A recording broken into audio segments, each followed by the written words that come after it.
نواز شریف صاحب کو 3-4 بیماریوں کے ساتھ مقابلہ کرنا ہے اور وہ بہت کریٹیکل ہے۔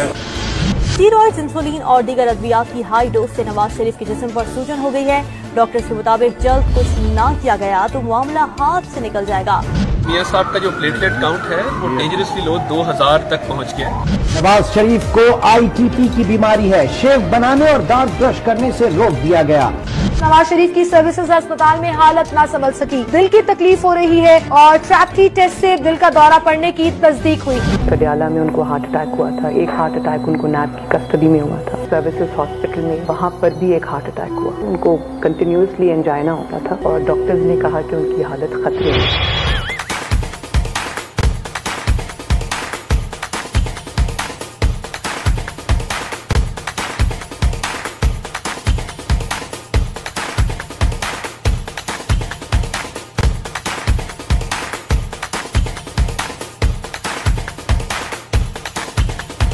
ہسپتال کے ICU میں کھاؤ پیو بیماری کا علاج انتہائی انہماک سے جاری، سارے مریض بہتر محسوس کر رہے ہیں۔ مجھے کہیں کسی ڈاکٹر کا دکھا دیں کہ انہوں نے منع کیا ہو کہ جو پلیٹلیٹس کا یا دل کا مریض ہے وہ پیزا نہیں کھا سکتا۔ وہ خدا کا خوف کرو، کوئی حیا بھی ہوتی ہے، کوئی شرم بھی ہوتی ہے۔